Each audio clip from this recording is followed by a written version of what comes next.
Halo, saya Edward. Saya lulusan Hayunpar 2014. Sekarang saya bersama Wahana Indonesia sebagai Operation Management Lead, salah satu non-government organization yang memang fokus bekerja untuk kehidupan anak-anak ini.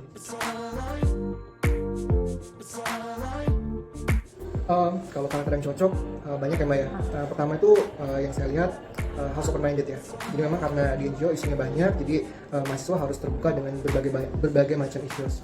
Terus yang kedua harus rendah hati, karena pekerja kemanusiaan, pekerja sosial itu yang dipakai nggak cuma kepala tapi juga hati sama tangannya. Jadi itu penting banget. Yang ketiga, it's okay kalau mahasiswa sekarang mungkin harus kelihatan strong ya, tapi kalau di pekerja kemanusiaan atau sosial tuh it's okay to become vulnerable bersama dengan masyarakat. Jadi itu menurutku karakter yang memang harus dimiliki sama semua mahasiswa calon pekerja sosial atau pekerja kemanusiaan. Terus yang mungkin karakter yang nggak cocok ya, atau nggak terlalu cocok, pertama itu memaksakan nilai-nilai yang dia punya gitu. Karena kalau kita ke masyarakat udah lebih pintar sebetulnya dengan kehidupannya mereka masing-masing ya. Begitu kita datang untuk membantu, kita nggak boleh jadi pahlawan kesiangan atau jadi merasa kita superhero gitu dengan banyak ide kita, dengan banyak solusi kita, padahal mungkin itu nggak cocok. Jadi itu sih yang harus dibatasin ya, dan juga nggak boleh partisan kalau di pekerja kemanusiaan atau pekerja. Ada dua ya. Pertama itu seringkali NGO atau pekerja di NGO itu dianggap sebagai musuh pemerintah atau berbeda pendapat dengan pemerintah, padahal setelah saya join gitu ya, ternyata banyak hal yang memang kita kerjasama ya dengan pemerintah malahan gitu. Karena banyak program-program yang pemerintah mungkin belum bisa sampai menyentuh akar rumput di masyarakat yang paling bawah, dan disitulah NGO dengan organisasi lain bekerja sama membantu pemerintah. Terus yang kedua itu seringkali pekerja kemanusiaan, pekerja sosial itu dianggap kita punya solusi untuk semua hal, padahal sebetulnya enggak gitu ya. Karena kita tahu isu kemanusiaan gitu ya, isu tentang kemiskinan banyak banget. Jadi memang kita nggak bisa menyelesaikan semuanya, tapi kita juga bisa mengambil porsi-porsi apa yang kita bisa lakukan gitu. Jadi kita nggak harus menyelesaikan semuanya karena kita juga punya keterbatasan gitu ya, tapi apa yang bisa kita lakukan itu kita akan lakukan dalam porsinya masing-masing. Banget Mbak. Pertama, karena saya hobinya jalan-jalan ya, begitu masuk ke NGO itu jadi kayak semacam double combo nih saya dapatnya ya, bekerja sambil travel ke tempat-tempat yang saya belum pernah datang.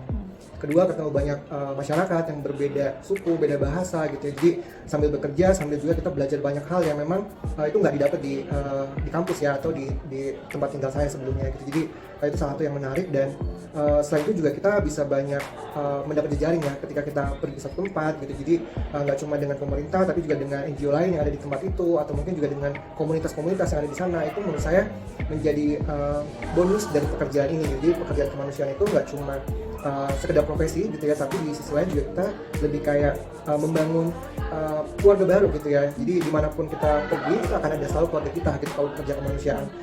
Dan satu hal lagi juga, kalau saya karena hobinya traveling, jadi itu nilai plus karena saya bisa sambil liburan gitu ya ke tempat-tempat yang itu indah banget gitu, tempat-tempat itu. Tapi memang ada banyak juga isu yang bakal kita tackle ya secara kemanusiaannya, sosialnya.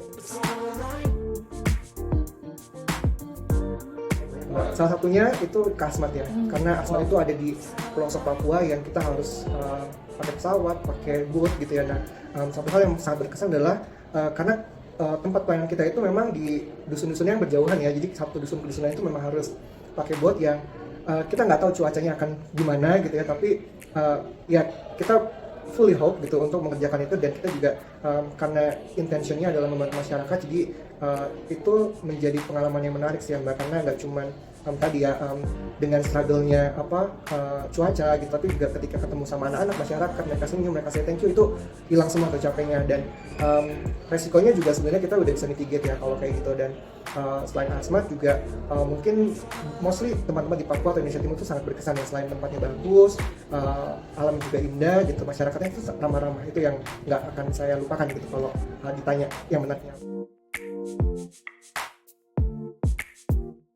Oke, membuka diri untuk banyak hal baru ya Mbak, kalau masih di kuliah ya. Lalu kalau saya recall lagi saat di kampus dulu, pemahaman tentang isu global itu sangat penting gitu ya. Jadi saat ini juga memang NGO sendiri isunya kan berkembang banyak ya, nggak stagnan di satu isu. Nah itu yang memang tadi referring ke yang sebelumnya itu terkait dengan open mindednya mahasiswa ini perlu banget gitu. Karena kalau kita udah blocking mindset kita untuk satu isu atau fokus pada isu tertentu aja, itu jadi akan susah untuk menerima dan melihat apa sih sebenarnya concernnya dari satu isu dan solusi yang bisa kita temukan dari isu tersebut gitu ya. Itu satu.